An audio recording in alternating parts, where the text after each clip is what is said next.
본 예언은 불초한 종이 20년 전에 종말에 크게 역사할 세계 열방 나라들에 대해서 알게 해달라고 하나님께 간절히 기도하는 중에 성령의 감동하심과 천사의 계시와 특별히 구약 예언서의 열방 나라들에 대한 흥망성쇠를 기록한 말씀들이 깨달아지면서 계시된 예언입니다. 그러므로 이제부터 이 예언을 듣는 성도들은 대우각성하고 기름등불 준비하여 신랑 맞이할 신부 단장을 해야 하겠습니다. 또한 세계 열방 나라와 그 방백들과 백성들은 하나님의 무서운 진노의 심판의 날이 가까이 왔다는 사실을 깨닫고 두렵고 떨리는 마음으로 애통하며 회개해야 할 것입니다. 그러면 두 번째 인도 나라에 대한 예언입니다. 하나님 마지막 때에 인도 나라에 대한 하나님의 계획과 섭리를 알고 싶습니다. 그리고 인도는 인구 대국이고 또한 땅덩어리도 넓습니다. 인도에 대한 마지막 때의 역사를 말씀해 주세요. 자, 그러면 하나님께서 제게 주신 응답을 서술문 형식으로 답변 드립니다. 인도는 세계 인류의 4대 문명의 한 발생지로서 그리고 유구한 역사와 전통을 가진 민족으로서 많은 문화와 유적지를 가지고 있다. 특별히 인도는 오랜 역사에 비해 사회적인 전통이나 제도는 바뀌지 않아서 불평등한 인권과 경제적인 빈익빈 부익부의 현상이 두드러지게 나타나 있는 나라이다. 여기에 설상가상으로 잘못된 종교관, 신앙관으로 토테미즘이나 애니미즘 등 심지어 소나치 같은 동물까지도 신으로 섬기며 우상으로 만들어 숭배하니 이 나라는 하나님께서 미워하시는 나라요, 궁극적으로는 사단 마귀가 지배하는 나라인 것이다. 인도는 인구 대국으로서 12억이 넘는다고 한다. 그런데 인도 정부는 정책상으로 인구 억제 정책을 쓰지 않아 조만간 인도의 인구 숫자는 빠르게 증가하여 중국을 추월하게 된다.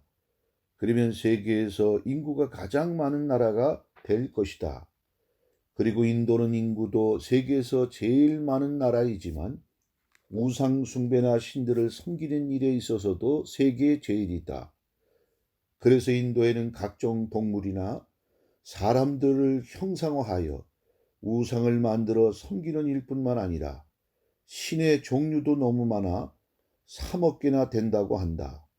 이 얼마나 어리석고 폐역한 나라인가. 참으로 이 나라와 백성들은 귀신의 나라요, 귀신과 함께 생활하는 나라, 곧 종교적인 열성과 종교적인 삶, 한마디로 말해서 종교와 생활이 그 자체라고 할 수 있는 나라이다.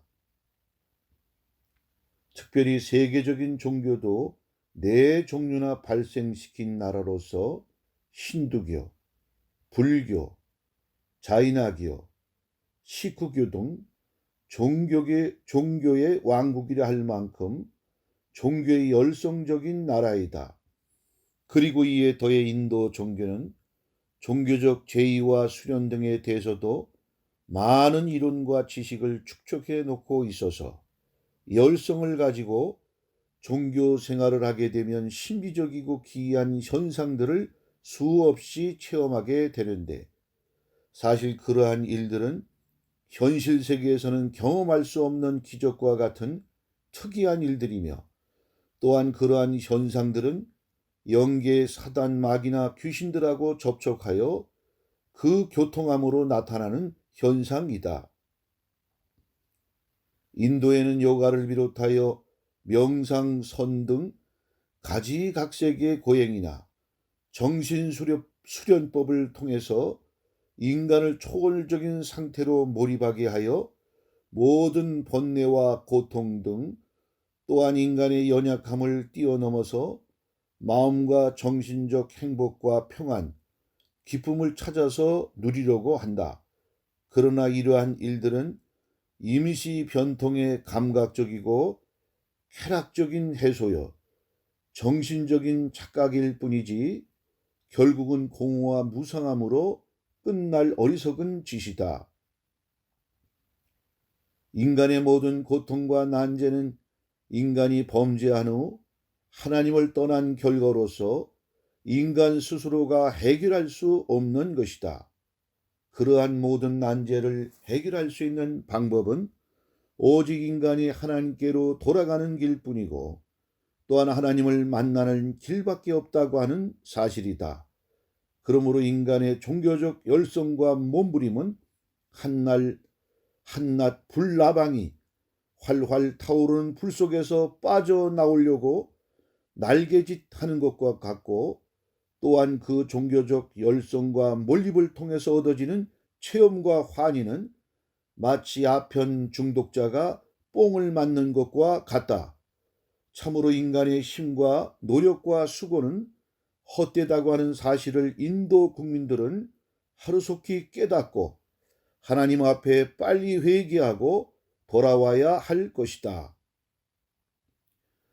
특별히 이러한 기적과 같은 현상들을 체험하고 맛보기 위해서 더욱 광신적으로 빠진 기인들이나 도사들을 인도에서는 흔히 볼 수 있는데 이들도 결국은 사단과 마귀의 종인 것이다.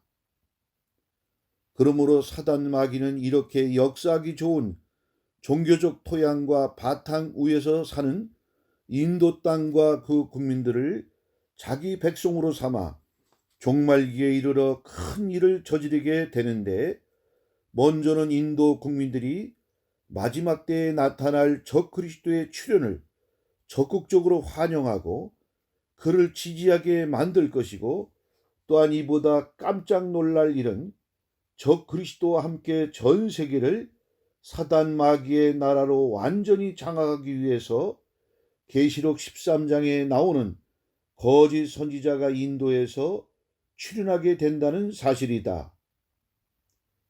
그러면 계시록 13장의 말씀을 통해서 거짓 선지자의 정체를 알아보자. 계시록 13장 11절에서부터 18절의 말씀에 보면 내가 보매 또 다른 짐승이 땅에서 올라오니 새끼양같이 두 뿔이 있고 용처럼 말하더라. 저가 먼저 나온 짐승의 모든 권세를 그 앞에서 행하고 땅과 땅에 거하는 자들로 처음 짐승에게 경배하게 하니 곧 죽게 되었던 상처가 나은 자니라. 큰 이적을 행하되 심지어 사람들 앞에서 불이 하늘로부터 땅에 내려오게 하고 짐승 앞에서 받은 바 이적을 행함으로 땅에 거하는 자들을 미혹하며 땅에 거하는 자들에게 이르기를 칼에 상하였다가 살아난 짐승을 위하여 우상을 만들라 하더라. 저가 권세를 받아 그 짐승의 우상에게 생기를 주어 그 짐승의 우상으로 말하게 하고 또 짐승의 우상에게 경배하지 아니하는 자는 몇이든지 다 죽이게 하더라. 저가 모든 자 곧 작은 자나 큰 자나 부자나 빈궁한 자나 자유한 자나 종들로 그 오른손에나 이마에 표를 받게 하고 누구든지 이 표를 가진 자 외에는 매매를 못하게 하니 이 표는 곧 짐승의 이름이나 그 이름의 수라. 지혜가 여기 있으니 총명 있는 자는 그 짐승의 수를 세어보라. 그 수는 사람의 수니 666이니라. 이 말씀은 다음과 같다. 사도 요한이 환상 중에 바다에서 나온 짐승 외에 또 다른 짐승을 보게 되는데 땅에서 올라온다고 하였다. 그러면 그 땅은 무엇인가? 먼저 땅을 영적으로 해석해 본다면 땅은 인간의 마음과 심령을 상징한다. 그러므로 거짓 선지자가 인간의 마음과 심령을 미혹시키고 사로잡아 지배하기 위해서 땅에서 올라온다고 한 것이다. 특히 인간의 마음을 지배하는 것들은 여러 가지가 있지만 그 중에 제일인 것은 종교적인 신앙과 그 가치관이라 할 것이다. 그런 의미 속에서 인도에서 나올 거짓 선지자는 종교계에서 혜성과 같이 나타나 스타가 될 것이다. 그리고 땅에 대해서 또 다른 의미를 찾는다면 땅은 그 말 그대로 실제적인 땅으로 해석해야 한다. 그러면 과연 지구상에서 땅을 땅이라 말할 수 있는 곳이 어디 있을까? 그것은 다름 아닌 히말라야 산맥을 끼고 있는 인도 지역일 것이다.